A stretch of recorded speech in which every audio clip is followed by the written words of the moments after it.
बहुत सारे cuisines test किए होंगे।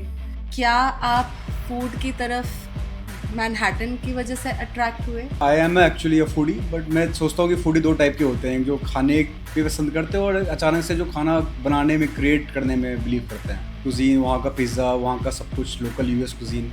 जी। 1 महीने तो बहुत मज़ा आया, सब कुछ बढ़िया नया नया यूएस का खाना मिल रहा है, बट वो होम सिकनेस हिट करती है जब आपको अपना दाल चावल, अपना देसी खाना। मुझे लगा नहीं था कि इतनी साइंटिफिकली चीज़ें कैलकुलेट होती हैं। जी। एक एक इंग्रेडिएंट्स का टेम्परेचर चेक होता था, उसकी लेवलिंग चेक होती थी, उसको बनाने का तरीका था, बाहर से लोग चेक करने आते थे। तो काफ़ी इंडस्ट्रियल तरीके से भी फूड प्रिपेयर किया जाता था in terms of security, hygiene, safety.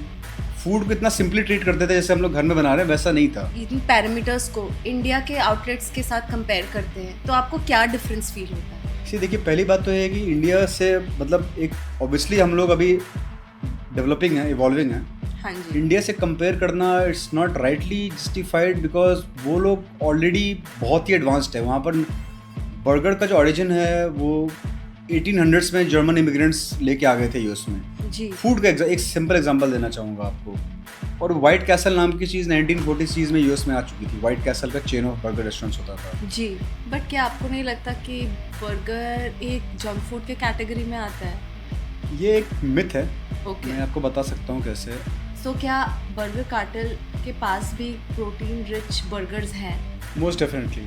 आप आई कैन प्राउडली से कि आप अपना वर्कआउट के बाद भी हमारे पास आ सकते हैं। Will give you a very lean rich protein burger that you can enjoy guilt free even after your workout. जब आप इंडिया आए तो आपको एक मेजर डिफरेंस क्या फील हुआ क्यूएसआर आउटलेट्स में, जैसे वहाँ के सबवे, वहाँ के वेंडीज में, और जब आप यहाँ इंडिया में आए, B it quality, B it anything? Brand जो आप जिसके बारे में आप सोचे तो आपको एक खाने के बारे में तो आपको आइडिया हो कि ये कर रहा है, बट एक it should also remind you of some happy moments. Right. तो कुछ मोमेंट से अटैच करना होता है। आपने क्या चैलेंजेस फेस किए इस दौरान, क्योंकि ये usually you need a lot of strength to do this? Of course, there are a lot of challenges. Even हमारे इंडस्ट्री में जो हम डिपेंड करते हैं इंग्रेडिएंट्स पे, उसकी कंसिस्टेंसी पे, इंग्रेडिएंट्स अच्छी क्वालिटी के इंग्रेडिएंट्स सोर्स करना थोड़ा डिफिकल्ट हो जाता है। जी। उन वेंडर्स के अंदर कंसिस्टेंटली वही same quality of ingredients deliver करना, स्किल्ड मैन पावर है, उसको ट्रेनिंग देना, उसको रिटेन कर पाना, जी। ये भी चैलेंजिंग हो जाता है। आज के टाइम पे डिलीवरी एप्स का क्या सिस्टम है? ये बहुत ही चैलेंजिंग सब्जेक्ट है। मिक्स्ड रिएक्शंस हैं इसके मार्केट में। कुछ लोग कर रहे हैं पर बहुत ज़्यादा लोग सर्वाइव नहीं कर पा रहे due to duopoly of some brands.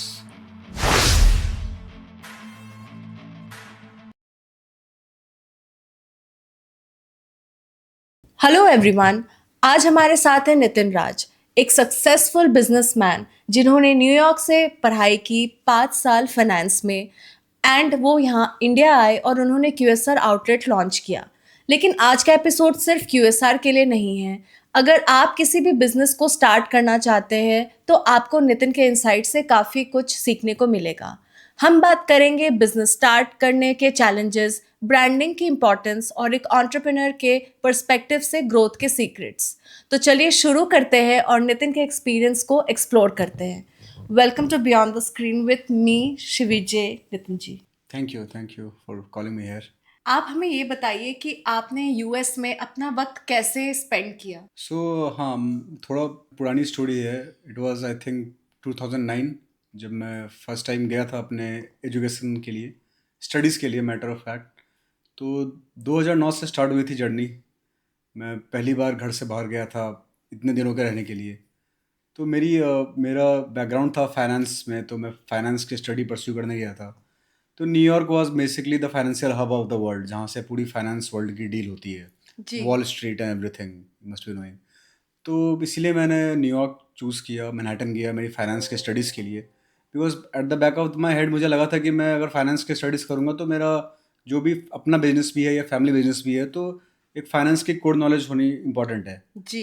तो इसीलिए मैं अपनी स्टडीज़ के लिए गया था। एंड हाँ, 2009 से 2013 तक, 13 तक I spend good 4 to 5 years of my life there. It या was a very interesting journey. Manhattan जैसी जगह में आई एम श्योर आपने बहुत सारे क्विजीन्स टेस्ट किए होंगे। तो क्या आप फूड की तरफ मैनहट्टन की वजह से अट्रैक्ट हुए? सो हाँ, थोड़ा मतलब फनी स्टोरी है। I I am actually a foodie, but मैं सोचता हूँ कि फूडी दो टाइप के होते हैं, एक जो खाने पे पसंद करते हैं और अचानक से जो खाना बनाने में, क्रिएट करने में बिलीव करते हैं। जी। तो स्टार्ट हुआ फूडी से कि खाने के लिए, खाने की प्रॉब्लम से। तो जब हम स्टार्टिंग में गए तो हमें बड़ा अच्छा लगा, वहाँ की कुज़ीन, वहाँ का पिज़्ज़ा, वहाँ का सब कुछ लोकल यूएस कुज़ीन। जी। 1 महीने तो बहुत मज़ा आया, सब कुछ बढ़िया नया-नया यूएस का खाना मिल रहा है। बट वो होम सिकनेस हिट करती है जब आपको अपना दाल-चावल, अपना देसी खाना, दिल्ली में रहते हुए यहाँ के छोले याद आने लगते हैं कि क्या। तो फिर हमें दिक्कत होने लगी कि यार अब तो वो घर वाली क्रेविंग हो रही है। तो फिर हमने यूएस के रेस्टोरेंट्स भी ट्राई किए, मैं और मेरे फ्रेंड्स रहते थे, तो वो वाली टेस्ट की बात नहीं आती थी जो आप जी। दिल्ली के किसी लोकल से भी ढाबे पे भी खा लो, तो वो टेस्ट दूर दूर तक नहीं था। बिल्कुल। एंड स्टूडेंट लाइफ में आप इतना अफोर्ड भी नहीं कर सकते कि एवरी टाइम $20 का मील लेना एवरी टाइम के लिए। तो इट बिकम इम्पॉर्टेंट थिंग कि खाना तो चाहिए भाई, उसके बिना तो मन लग नहीं रहा। जी। तो हाँ, तो फिर मैंने और मेरे फ्रेंड्स ने डिसाइड किया कि यार खुद का ट्राई करते हैं। सारे अलग अलग स्टेट से थे, कोई महाराष्ट्र से था, कोई गुजरात से था, कोई कश्मीर से था, इनफैक्ट कोई अफ्रीका से भी थे। जी। तो फिर हमने अपना एक छोटा सा, हम जहाँ रहते थे उसमें एक किचन था, वहाँ पर इंडक्शन वाला किचन होता है, इंडिया वाला होता नहीं है। तो फिर हम अपनी ग्रॉसरी शॉपिंग करके लाए फर्स्ट टाइम। तो हमने सोचा कि अपना कुछ बनाया जाए, अपने इंडियन स्पाइसेस खरीद के लाए। और जो फर्स्ट टाइम हम 4 बंदे बैठ के यूट्यूब पे देख देख के बना रहे थे, और वो इनफैक्ट इतना अच्छा निकल गया, जी। और it was like a celebration for all of us कि यार ये तो हमने रेस्टोरेंट से भी अच्छा बना दिया। तो वहीं से जर्नी स्टार्ट हुई, जब सबके चेहरे पे खुशी आई, सबने खाना खाया, मिलके बनाया, the act of doing it together. जी। और वो जब बन के अच्छा निकल गया तो वहाँ से we just fell in love with that act of creating the food together and eating it and enjoying the meal. तो जी। Can you throw some light on कि आप किस तरीके का क्विजीन या खाना खाते थे अपने दोस्तों के साथ या बनाते थे? सी मतलब अगर घर की बात की जाए तो घर पे तो हम नॉर्मली इंडियन कुजीन प्रेफर करते थे, क्योंकि वहाँ पर जी। मैनहट्टन इज़ अ प्लेस जहाँ पर एक ब्लॉक में आपको 20 कंट्रीज़ के कुजीन मिल जाएंगे। जी। तो उसके लिए तो हमारे पास हमेशा ऑप्शंस होते थे। बिल्कुल। बट जब होम क्रेविंग हिट होती है तो हमें अपना इंडियन खाना ही याद आता है। तो घर पे हम मोस्टली इंडियन खाना बनाते थे, but from other other parts of India too. कोई महाराष्ट्र का फ्रेंड है तो वो वड़ा पाव बनाने में हेल्प कर रहा है, वाओ। कोई गुजरात से है तो वहाँ की डिश कर रहा है, कोई कश्मीर से है तो वहाँ की डिश में हेल्प कर रहा है।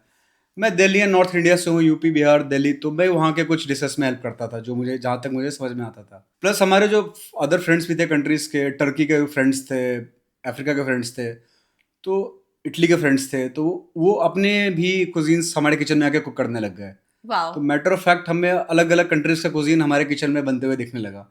तो जहाँ से हमने ग्रास्प किया कि यार इटालियन फूड इतना भी कॉम्प्लिकेटेड नहीं है। जी। जब एक लड़का किसी इटालियन घर से आता है और अपने सामने वो पास्ता बना के दिखा देता है, तो बिल्कुल। हमें लगता था यार ये चीज़ तो जैसे हम बना रहे हैं वैसे ये भी बना रहा है। बिल्कुल। बिल्कुल। तो काफ़ी मल्टी डाइवर्स एक्सपीरियंस रहा इन टर्म्स ऑफ कुजीन। सो नितिन जी, जैसा कि आपने कहा कि आप मिलजुल के खाना बनाते थे, अब आप कॉलेज के बारे में बताइए कि कैसा था आपका दिन, एवरी डे, वो आप कॉलेज जाना फिर वापस आना, how was your typical day like? काफ़ी इंटरेस्टिंग था, मैं कहूँगा कि जैसे बिल्कुल ही जो एक्सपेक्टेशन नहीं होती थी, हमने कुछ सोचा होगा कि हमने इंडिया में ये कॉलेज लाइफ होती है, जी। बिल्कुल ही अलग था। पहली बात तो है कि मैं चैलेंजेस एक दो एड्रेस करूँगा कि बिकॉज यहाँ पर अगर मैं दिल्ली में जाता तो मेरा ऑलरेडी एक फ्रेंड सर्कल था, तो वहाँ पर आप गए अचानक से सारे नए चेहरे दिख रहे हैं, जी। इनफैक्ट सारे अदर फॉरेनर्स ही दिख रहे हैं। हाँ। तो पहले थोड़ा सा लगता है कि यार ये कहाँ है, मैं इनको जानता नहीं हूँ। तो पहले के कुछ दिनों में आपको अपना एक फ्रेंड सर्कल बनाना पड़ता है, तो पहले तो वो अलग अलग लोगों से बात करो, अलग अलग लोगों से बात करो, उनके कल्चर के बारे में समझो, तो इससे काफ़ी इंट्रैक्शन भरा हमारा। लोगों से मिलते थे, कोई टर्की का फ्रेंड होता था, कोई अज़रबैजान का होता था, कोई अफ्रीका का होता था, तो उनसे बात कर करके हमने फ्रेंडशिप डेवलप करी। जी। क्योंकि आप फॉरेन में गए हो तो आप अकेले क्या ही करोगे, और इंडिया से हम आ रहे हैं तो ऑब्वियसली इंडियन कल्चर तो हम जान ही रहे हैं। बिल्कुल। तो मेरा पॉइंट होता था पहले कि मैं जानूँ कि इनके देश में क्या चलता है, बाहर के देशों में क्या चलता है, और इतनी अच्छी अपॉर्चुनिटी है कि वहाँ पर अलग अलग कंट्रीज़ के लोग आए हुए हैं। बिल्कुल। तो मैं इंटरेक्ट करता था अलग अलग कंट्रीज़ के लोगों के साथ, उनके कल्चर के बारे में पूछता था, आप लोग अपना बर्थडे कैसे सेलिब्रेट करते हो, आपके घर में क्या चलता है, आपके हॉलीडेज़ कैसे होते हैं। उसके अलावा बीच का जो फ्री टाइम होता था तो इट वाज मोस्टली अबाउट कि अब बाकी की चीज़ें कैसे करनी है। यहाँ पर अपना कपड़ा तो खुद ही धोना होता है, लॉन्ड्रोमार्ट किसको बोलते हैं, यहाँ पर हेयर कट कैसे होता है, बार्बर्स कहाँ मिलते हैं। तो स्टार्टिंग के कुछ मंथ चैलेंजिंग थे, क्योंकि एक एक चीज़ जो हमने इंडिया में ग्रांटेड ले रखा है कि बाहर निकले ये एम ब्लॉक आया, यहाँ पर बार्बर बैठता है, यहाँ पर ये होता है, वहाँ पर एक एक चीज़ खुद से खोजना पड़ा। स्टैब्लिश चीज़ों को करनी पड़ी कि हमारे जो डेली बेसिस के नीड्स हैं वो कहाँ मिलेंगे, अगर कुछ ग्रोसरी चाहिए तो सुपरमार्केट कहाँ पर है। तो इट वाज़ वेरी इंटरेस्टिंग, मतलब इट वाज़ एडवेंचर। कहने का मतलब है कि एक एक चीज़ फाइंड आउट करना, लोगों से इंटरेक्ट करना, तो काफ़ी अच्छा लगता था। तो क्या आप एक यूनिक एक्सपीरियंस बता सकते हैं अपना, जब आप ये सारी चीज़ें फिगर आउट कर रहे थे? तो मेरा तो एक्चुअली यूनिक में पहले तो कॉलेज में था एक्सपीरियंस, मैं बताऊँ, आई वाज सो इंडिया में I was not very good at maths obviously. Okay. पर मैं जब वहाँ गया तो जो फर्स्ट सेमेस्टर के रिजल्ट्स आए तो I actually top the class. Wow. I was like ये दो देश मेरे लिए ही है, यू नो। तो मैं तो I was feeling very proud. तो education wise it was like okay, I am doing good है। बिसाइड्स उसके बाद निकल के आते हैं तो जो डेली लाइफ की चीज़ें होती हैं, तो ऑब्वियसली मेरे को थोड़ा ट्रिम रहना इम्पोर्टेंट फील होता था। जी, तो अब वहाँ पर मैं बार्बर कहाँ खोजूँ, किसके पास जाऊँ, हेयर कट कहाँ कराऊँ, तो मुझे बिल्कुल। समझ में नहीं आता था। और हमारा इंडियन हेयर स्टाइल एक अलग है। तो आई थिंक उस टाइम पे मैं मेक्सिकन सर्कल में काफ़ी घूमने लगा, क्योंकि उनके थोड़े अप्रोचेबल होते थे चीज़ें। तो हाँ, तो मैं जब रैंडमली एक मेक्सिकन बार्बर के पास गया, उसने मेरा चेहरा देखा, उसने मेक्सिकन में बातें करनी स्टार्ट कर दी। अब इंग्लिश तो जी, मुझे आता है, मेक्सिकन आता नहीं था। जी। तो मैं यस यस करता गया एंड उसने अपना काम कर दिया। तो जब बाहर निकला तो मैं पूरी तरह से मेक्सिकन ही दिख रहा था। और मैं जब जहाँ जहाँ भी जाता था लोग मुझसे मेक्सिकन में ही बातें करते थे। Oh my God! तो एक्चुअली में लोगों को ये लगने लग गया था कि मैं एक्चुअली में मेक्सिकन हूँ। तो वो एक्सपेरिमेंट हो गया मेरे हेयर कट के साथ, जो 2 महीने तक काफ़ी फन किया दोस्तों ने मेरे साथ। कि तो it was a okay. Funny experience. US में आपका एक टिपिकल दिन कैसा रहता था? सो सुबह सबसे पहले तो ऑब्वियसली अपने क्लासेस में जाना होता था स्टडीज़ के जी, लिए। तो इट वाज वेरी चैलेंजिंग, क्योंकि वहाँ पर मैंने पर्सनली ऐसी विंटर एक्सपीरियंस नहीं करी थी अपनी लाइफ में। जी, तो मैं फॉल के सीज़न में ही गया था जब विंटर वहाँ की स्टार्ट होती है। तो वो सुबह-सुबह कड़ाके की ठंड होती थी एंड स्नोफॉल हुआ तो वो नी हाई तक स्नो हो जाता था। तो अपने बस स्टॉप तक जाना पूरे स्नो को क्रॉस करते हुए, फिर कॉलेज तक पहुँचना। तो पहले तो हमारा दिन ऐसे स्टार्ट होता था कि वेदर को चैलेंज को एक्सेप्ट करते हुए क्लास तक पहुँचे। क्लासेस करी, फिर लंच ब्रेक हुआ।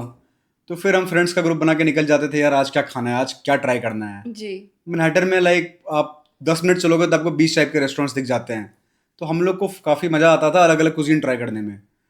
तो लंच टाइम में हम अपना एक्सप्लोर करते थे खाने के ऑप्शंस। फिर लंच के बाद थोड़ी बहुत क्लासेस होती थी, जी, तो फिर हम वापस आ जाते थे अपने अपने रूम्स पे। फिर शाम को जैसे नॉर्मली हम थोड़ा घूमने निकले, आसपास के बार्स को एक्सप्लोर किया, उसको एक्सप्लोर किया। Then I used to work a night shift also, कि नाइट शिफ्ट में मैं थोड़ा साइड हसल करता था अपने लिए। तो जी, अलग अलग बार्स में, रेस्टोरेंट्स में काम करना।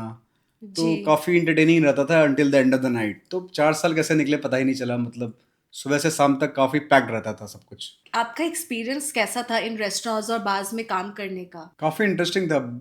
मतलब मैं थोड़ा सा स्टार्टिंग से ही नाइट लाइफ टाइप पर्सन रहा था, तो मैंने चूज़ ही किया था ये industry because I wanted to experience the night life and the food culture, going out culture, dining out culture. तो काफ़ी अच्छा था। मतलब कॉलेज के टाइम में बार्स में एक तो नॉर्मली लोगों को जल्दी एंट्री मिलती नहीं है। जी, तो मेरे फ्रेंड्स ने मुझे बार टेंडिंग का थोड़ा एक्सपीरियंस दिया, तो जी, साइड हसल्स में मैं कभी कभी बार टेंडिंग कर लेता था। जी, कभी किसी फूड बिजनेस पे, क्यूएसआर्स पे, वेंडीज, सबवे, इनमें मैं ऑल काइंड ऑफ वर्क, मतलब इसमें सीख गया था मैं।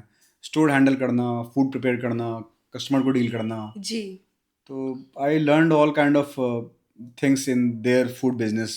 जो वहाँ पर एक फूड बिजनेस चलता था उसके, और बार्स चलते थे, तो उनका लगभग लगभग मैं सब कुछ करना सीख गया था।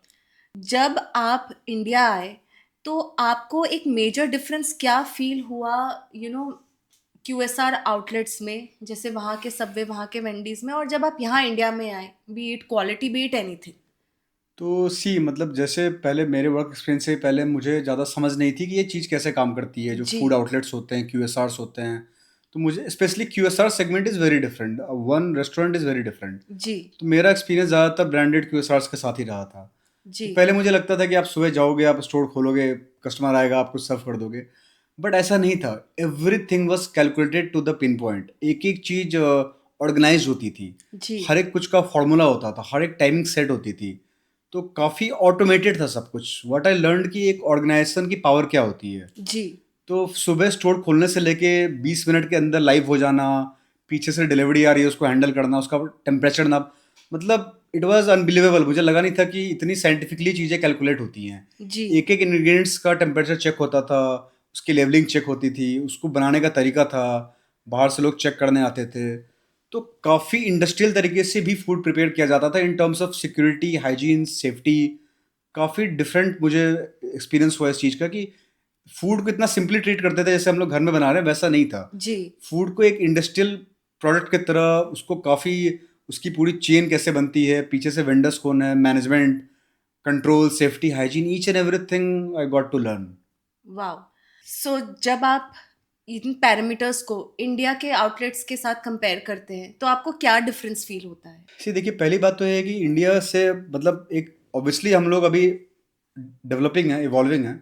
हाँ जी। इंडिया से कंपेयर करना it's not rightly justified because वो लोग ऑलरेडी बहुत ही एडवांस्ड है। वहाँ पर बर्गर का जो ओरिजिन है वो 1800s में जर्मन इमिग्रेंट्स लेके आ गए थे यूएस में। जी। फूड का एक सिंपल एग्जांपल देना चाहूँगा आपको। और वाइट कैसल नाम की चीज़ 1940s में यूएस में आ चुकी थी। वाइट कैसल का चेन ऑफ बर्गर रेस्टोरेंट्स होता था। जी।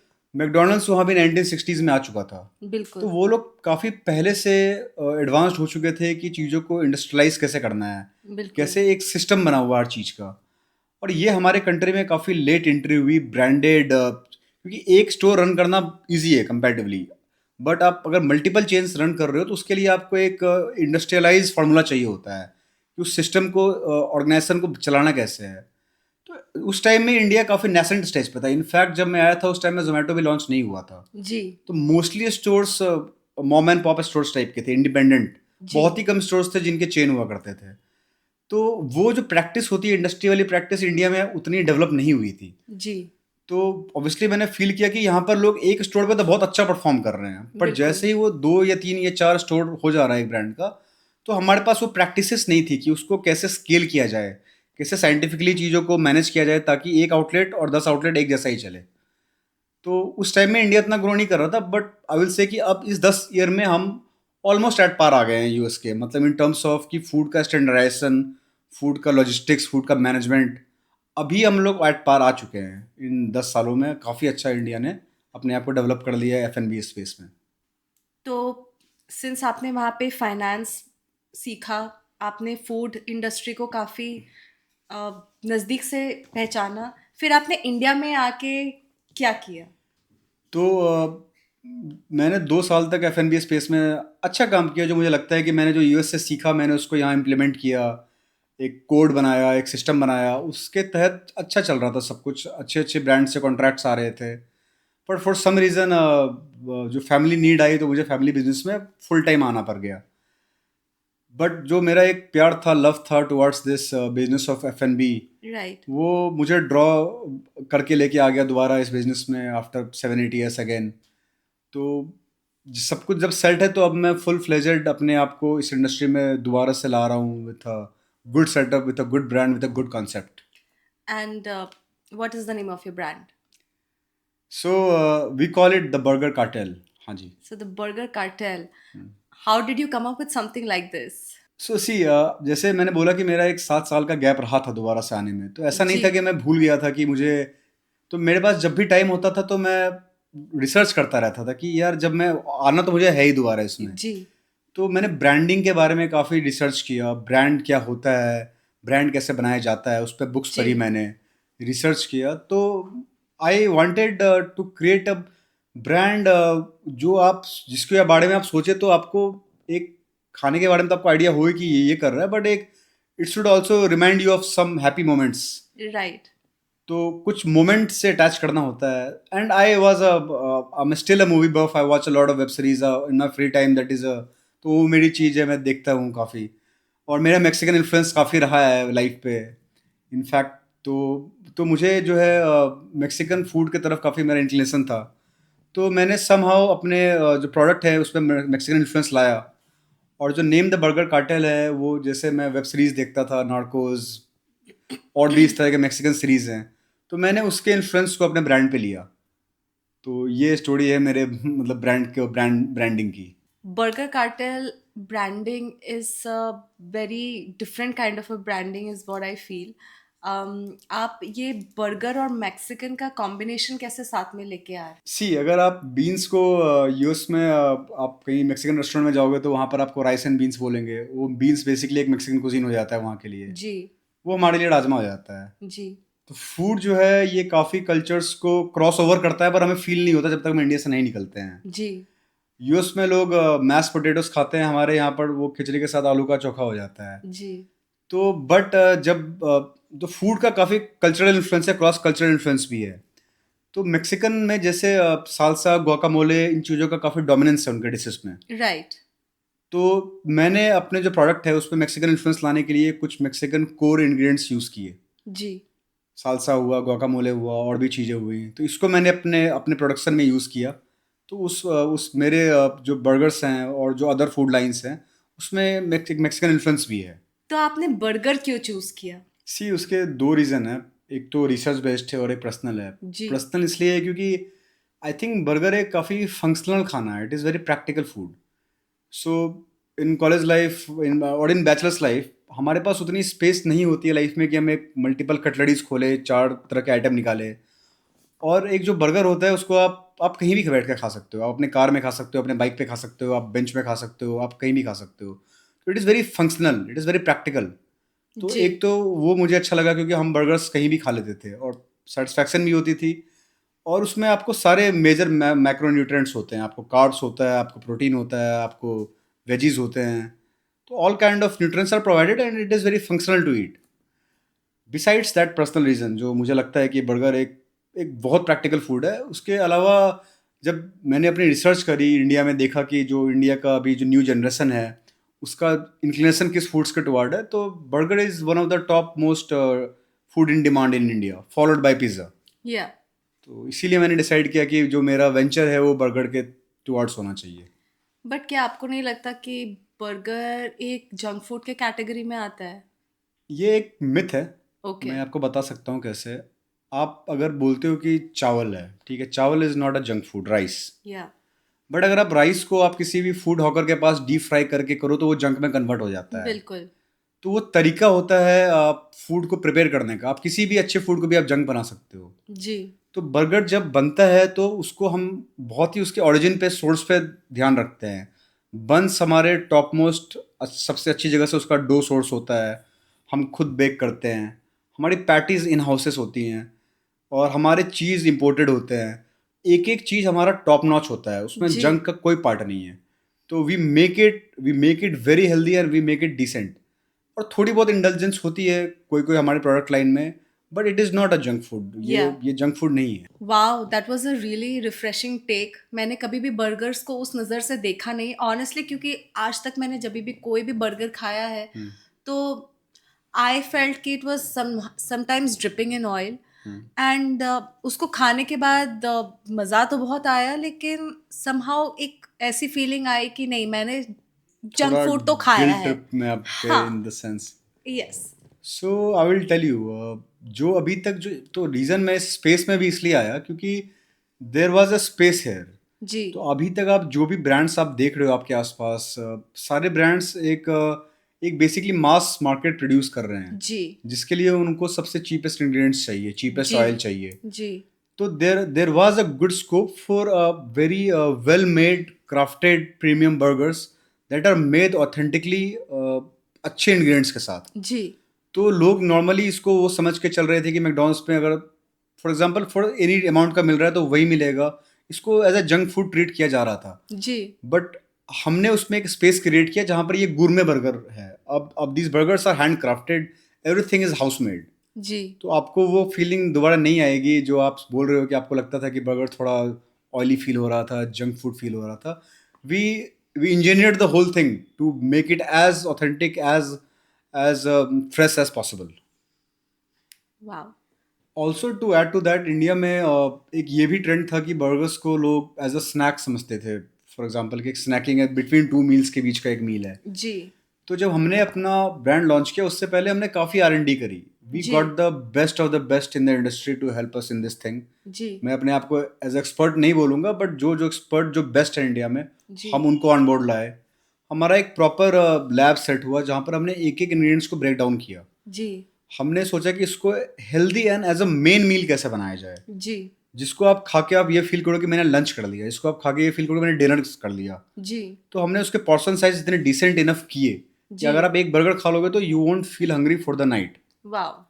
और हमने एक एक इंग्रेडिएंट्स को, पैटीज को मैन्युफैक्चर किया खुद से इन हाउस। उसके उसके ऊपर चीज़ कौन सा जाएगा, सॉसेस इन हाउस कैसे जाएंगी, पिकल्स कौन से जाएंगे, एक एक चीज़ पे रिसर्च किया हमने, ट्रायल्स करी।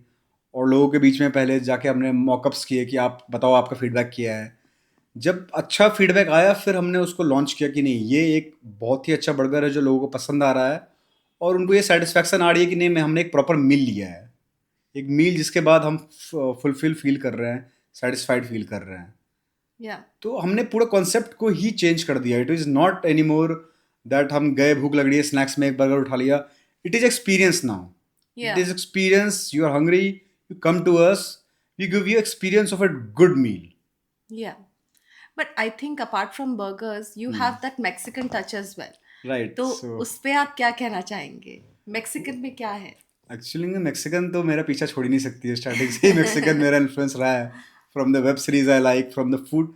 सो also going back to the US, तो जब भी थोड़ा सा इंडियन खाने की याद आती है, तो अगर आप थोड़ा मैक्सिकन खाना की तरफ जाओगे तो आपको वो स्पाइसनेस मिलती थी। तो हम जब इंडियन खाना नहीं खा पाते थे तो हम अदर जी। खाने में वहाँ पर चूज करते थे मैक्सिकन, ओके। क्योंकि उसके अंदर वो स्पाइसीनेस रहती है। तो हमें वो फील होता था कि नहीं कुछ क्लोज टू इंडियन तो कुछ खा ही रहे हैं। जी बिल्कुल। तो एक मैक्सिकन का हमारा इन्फ्लुएंस था, और इंडियन कुजीन से उसका काफ़ी ज़्यादा क्लोज रिलेशन है। लाइक टाकोज है, फजीताज है, उसके टॉर्टिला रैप्स होते हैं, हमारे यहाँ चपातियाँ होती हैं। तो काफ़ी क्लोज रिलेशन है हमारा उनके साथ।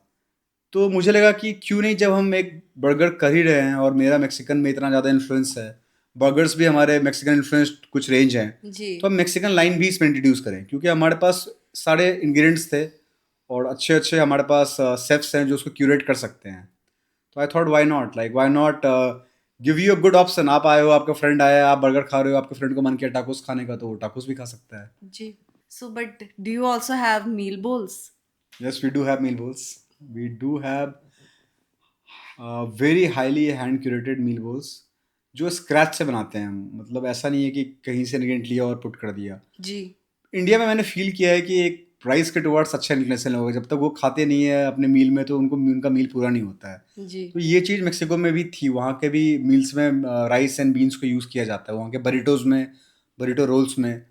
तो मुझे लगा कि जब बरीटो में एक राइस एंड बीन्स का यूज़ किया जा रहा है तो वाई नॉट हम लोग भी मैक्सिकन बोल लेके क्यों नहीं आए। तो मैक्सिकन बोल में हम प्रॉपर जो हमारे इंग्रेडिएंट्स हैं, rice, beans, salsa, guacamole, minced vegetable, सब कुछ हम लोग इन हाउस बनाते हैं, और everything is very fresh, made on the spot. And बहुत अच्छा फीडबैक रहा है लोगों का हमारे मील बॉल के ऊपर, and I would really like you to also try it. Great. Where can I come and try? I am glad you asked that. So we started from Noida. You can find us in Sector 76. Okay. The exact place is the market called Street 76. Okay. तो हमने वहाँ से शुरुआत करी, जी। और इतना अच्छा response रहा लोगों का कि अभी हमारा अगला आउटलेट इंदिरापुरम में लॉन्च होने वाला है कहाँ पे? Next week. इंदिरापुरम में the place is called GC grand street, Okay. And it's in Vaibhav Khand, Indirapuram. जी। तो हमारा सेकंड आउटलेट वहाँ लॉन्च होने जा रहा है। I would love for you to come there. Yeah so ये आपने पहला आउटलेट खोला और उसके कितने दिनों बाद आप सेकंड पे आ गए? 6 months में हम सेकंड आउटलेट पे आ गए। So that's the craze about burger and Mexican. Yes, we have like 80, more than 80% repeat customers.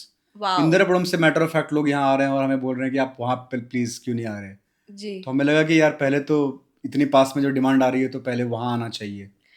Well आपको क्या लगता है कि जो रिसर्च आपने इन 7 सालों में किया, क्या आपको लगता है कि एक रिसर्च और कुछ भी F&B रेस्टोरेंट खोलने से पहले क्या वो सच में एक फेवर, जैसे सम पीपल कॉल इट कि नहीं ये तो लक है भाई चल गया, but do you think that research is very very important आज के टाइम पे? आई थिंक उससे ज़्यादा इम्पोर्टेंट कुछ नहीं हो सकता।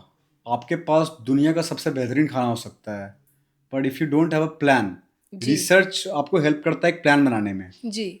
और एक प्लान बनाने में जिसको आप रिपीट कर सको रोज। रेस्टोरेंट लाइन में, आप क्यूएसआर लाइन में, द की इज कंसिस्टेंसी। जी। अगर आप एक 9 out of 10 खाना दे रहे हो तो वो आपको रोज देना है। जी। तो बिना रिसर्च के पॉसिबल ही नहीं है कि आपके इंग्रेडिएंट्स कहाँ से आएंगे, उसकी टेस्ट क्वालिटी कैसे मेंटेन रहेगी, स्टाफ का उसकी ट्रेनिंग कैसे होगी। तो without research is not possible to deliver the same experience every time. जी। You need to have the research to make a system that can deliver the same fantastic experience every time you come. It is very important. Nitin ji, आप 6 months में एक दूसरा store भी खोलने जा रहे हैं। आपने जी क्या चैलेंजेस फेस किए इस दौरान? क्योंकि ये usually you need a lot of strength to do this. So of course there are lot of challenges given हमारे इंडस्ट्री में जो हम डिपेंड करते हैं इंग्रेडिएंट्स पे उसकी कंसिस्टेंसी पे जी, तो इंग्रेडिएंट्स अच्छी क्वालिटी के इंग्रेडिएंट्स सोर्स करना थोड़ा डिफिकल्ट हो जाता है जी, उन वेंडर्स के अंदर कंसिस्टेंटली वही same quality of ingredients deliver करना जी, वो काफ़ी इंपॉर्टेंट हो जाता है उसके अलावा जो स्किल्ड मैन पावर है उसको ट्रेनिंग देना उसको रिटेन कर पाना जी, ये भी चैलेंजिंग हो जाता है रियल एस्टेट भी इंडिया में काफ़ी एक्सपेंसिव हो रखा है जी, तो राइट स्पॉट पे राइट रियल एस्टेट खोजना ये भी काफ़ी एक्सपेंसिव हो जाता है जी। We do have challenges in our at our and जिसमें कि sourcing vendor management skilled man power real estate we do face a lot of challenges though but don't you feel sometimes, जैसे मैंने notice किया है, मैं एक particular restaurant से जब एक खाना ऑर्डर करती हूँ तो वो जब खाना वो मैं खाती हूँ it's not the same. I think जब मैं रेस्टोरेंट में बैठ के खाती हूँ इट्स 40% इट टेस्ट बेटर जब than what I get when I order at home. It is ऐसा क्यों होता है? It is true anything that you eat जो अभी बना है फ्रेश बिल्कुल बना चूल्हे से उतरा और आपको सर्व हो गया उसका टेस्ट एनी टाइम बेटर रहेगा कंपेयर टू जो डिलीवर हुआ है क्योंकि वो पैक हो रहा है उसके अंदर मॉइस्चर आ रहा है वो फिर ट्रांजिट में जा रहा है इट इज़ टेकिंग टाइम फिर आपके यहाँ पर जाके अनरैप हो रहा है फिर आपके प्लेट्स में जा रहा है तो जो टाइम जाता है उसके अंदर उसके मॉइस्चर कंटेंट प्लस माइनस हो जाते हैं जी, जी, डिलीवरी में टेम्परेचर लूज हो जाता है तो that is why I suggest कि आप हमारे स्टोर पे आइए और वहाँ का एक्सपीरियंस ट्राई करिए it will be far much better than that it will be worth it जी। to trying that same burger at our store because we're selling experience we are not just giving out food we're trying to give experience वो आपको हमारे store पे मिलेगा with a lot better taste और आज के time पे delivery apps का क्या सिस्टम है? डू यू थिंक कि आपको वो वैल्यू ऑफ मनी मिलता है जब कोई डिलीवरी पार्टनर से आप ऑर्डर्स लेते हैं? ये बहुत ही चैलेंजिंग सब्जेक्ट है जी, मिक्स्ड रिएक्शंस हैं इसके मार्केट में कुछ लोग कर रहे हैं पर बहुत ज़्यादा लोग सरवाइव नहीं कर पा रहे due to duopoly of some brands जी, तो बहुत जो छोटे ब्रांड्स हैं वो सरवाइव नहीं कर पा रहे हैं बिकॉज जो चार्जेस हो जाते हैं जो टर्म्स एंड कंडीशन हो जाती है बहुत कम लोग हैं जो इसमें अब सरवाइव कर जा रहे हैं बट मेनली बिजनेस आप इस पर डिपेंड नहीं कर सकते अपना डिलीवरी चैनल्स पे और it is a very challenging topic है to deal with the delivery brands and delivery partners and then to be able to make out something that you can pay out to your employees to the rent ये बहुत ही challenging है हम भी अभी इसमें struggle कर ही रहे हैं तो कल को कोई अगर रेस्टोरेंट खोलना चाहे, अ क्यूएसआर और अ रेस्टोरेंट, अब डू दे रिलाई और ये सोच के कि नहीं, हम कोई बात नहीं, हमारे पास एप्स लाइक जोमेटो या स्विगी ये तो है ही, तो क्या उनको रिलाई करना चाहिए ऐसे ऐप्स पे? आई थिंक अगर आपको लॉन्ग टर्म बिजनेस बनाना है तो आप जस्ट फूड के बारे में ना सोचें वो आपका एक मेन प्रोडक्ट है you should think about the experience what you are offering the culture the brand और वो ब्रांड आपको डिलीवरी के थ्रू नहीं मिल सकता एक्सपीरियंस आपको आपके आउटलेट को ऐसा बनाना पड़ेगा जो लोग वहाँ आए तो उनको याद रहे कि हम यहाँ पर बैठ के गए थे इस एम्बियंस में खाया था इस एम्बियंस में हमें ऐसा फील हुआ था जी, तो उनको एक एक्सपीरियंस क्यूरेट करना चाहिए ना कि एक फूड डिलीवरी सिस्टम जी। ये मेरा सजेशन रहेगा अगर जो करना चाह रहे हैं जब हम क्यूएसआर आउटलेट की बात करते हैं तो आप जैसे 6 महीने में दूसरा खोल रहे हैं, क्या आपके प्लान्स है to go forward with this for third, fourth और let's say fifth and all the more in different cities as well? See this is a very interesting topic that you have mentioned जी, so एक establishment खोल के उसको perfect करना is relatively I would say कि it's not easy जी, but it is doable to a जी, very good extent जी, उस एक आउटलेट को आप 2 या 3 आउटलेट तक भी कर सकते हो अगर आपके पास बैंडविथ है अगर आपके पास सिस्टम है जी, बट जैसे ही आप बात करते हो गोइंग बियॉन्ड 5 to 6 आउटलेट जी, then that is a thing at a whole different level right, वहाँ पर you need to have a corporate structure कि सारी चीज़ें टाइम पे हर जगह डिलीवर हो रही हैं जी, each and every store is receiving the same amount of deliverables हर एक जगह सेम एक्सपीरियंस डिलीवर हो रहा है जी, तो ये थोड़ा एडवांस्ड ऑर्गेनाइजेशन स्किल्स इसमें आ जाती है जी, पूरे लॉजिस्टिक्स पे डिपेंड हो जाता है, आपका एक्सपीरियंस हर आउटलेट पे सेम होना चाहिए। जैसे आप मैकडॉनल्ड्स का बर्गर आप यहाँ खाओ या कन्याकुमारी में खाओ, आपको सेम एक्सपीरियंस आएगा। जी। तो वो उस लेवल पे जाने के लिए you need a lot of research and a good and a big team work. जी। Team is very important. Right.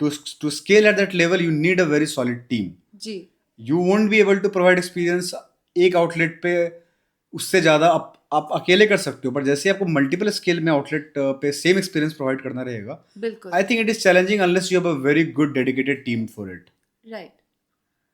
It is possible but you need a lot of people working with you for the same गोल। या सो आज के time पे कोई छोले कुलचे बेचना चाहता है, उसका एक ड्रीम है कि वो एक स्मॉल आउटलेट से स्टार्ट करे, तो उसको आप एक प्रो टिप क्या देना चाहेंगे? मैं ये बोलना चाहूँगा कि सबसे पहले सबसे इम्पॉर्टेंट है कि एक तो अपने प्रोडक्ट पे ध्यान दें। जी। Taste is a factor, no जी। Matter what. Taste is a factor. अभी भी अगर किसी का मोमोज पसंद है किसी एरिया में, मालवीय नगर में, लाजपत नगर में, अभी भी जाके हम खाते हैं। जी। टेस्ट इज़ द फैक्टर, उनको फोकस करना पड़ेगा। और मैं बोलूँगा कि वो फोकस करे कम प्रोडक्ट्स पे, ना कि मेन्यू को बहुत ज़्यादा बड़ा करे। जी। अगर एक पराठा भी बना रहा है तो उस पूरे पराठे पे अपना फोकस रखे। जी। एक सैंडविच बना रहा है तो अपने सैंडविच पे फोकस रखे। ये ना सोचे कि हमें एक सैंडविच भी रखना है, एक पिज्ज़ा भी रखना है, एक पास्ता भी रखना है, तो डाइल्यूट हो जाता है फोकस। जी। एक प्रोडक्ट को पकड़े and then also come up with a brand, because the brand को थोड़ा रिकॉल वैल्यू होना चाहिए। राइट। जो आपके बारे में लोग सोचे, अगर कुछ चीज़ों को देखे तो वो रिकॉल वैल्यू आए ब्रांड की आपकी। तो product, focus on the product, and then creating a brand that can deliver experience. जी। Alright Nitin, so let's go for a quick rapid fire round. Sure. If you feel like आप एक line add कर सकते हो कि आप ये choice क्यों मेक कर, मॉर्निंग ऑर्डर्स और dinner rush? Dinner us. Mornings we like our time to prepare the whole thing. Customer reviews और rating? Reviews are great, so it gives us feedback where to improve. Spicy और sweet? Spicy. Instagram marketing और offline branding? Both, whatever works for us. I would say both. Fast food और fine dining? Premium QSR dining. Peak hour rush और slow evenings? Peak hour us.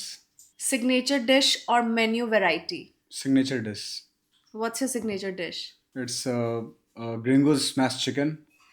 So we smash the patties with the least amount of oil, but it's still juicy because it retains the moisture inside. Wow. And then we top up with a good cheese, imported cheese. So yes, Gringo's smashed chicken is one of my favorites, followed by double smashed lamb burger. So those are our signature dishes. Delivery app dependency और direct customer? Direct customers, because we would like to see who we are serving. Feedback form और social media DMs? Social media DMs, because I think there they give more elaborate feedbacks.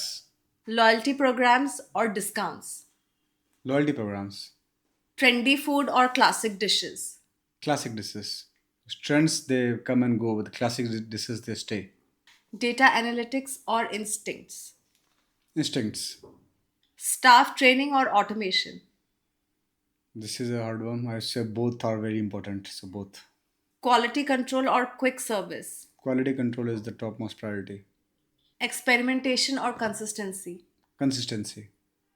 Finance या burgers? Burgers. I think burgers are better because it fills your stomach, not the numbers. आपने अपनी journey में कुछ ऐसा face किया कि आपको लगता है कि काश मुझे ये पहले पता होता? So don't treat your food products like your first love. You get stuck on that. You have to evolve. It ji. might not work. You have to be ready to evolve and get ahead of it. Ji. And be ready for experimentation with different things. तो आप ये मत सोचो कि मैंने जो चीज़ बनाई है यही अच्छी है, इसके आगे कोई अच्छी चीज़ हो ही नहीं सकती। जी। बिकॉज आप गलत भी हो गए और आपको फिर उससे कुछ नया क्रिएट करना पड़ेगा। जी। सो बहुत लोग ये सोच के थोड़ा सा सैड हो जाते हैं कि ये जो मैंने बनाया है लोगों को पसंद नहीं आया। तो वो नहीं होता है। आप अपने लिए नहीं बना रहे हो, आप पब्लिक के लिए बना रहे हो। You have to be ready to adapt to what they are demanding, what the customer is asking.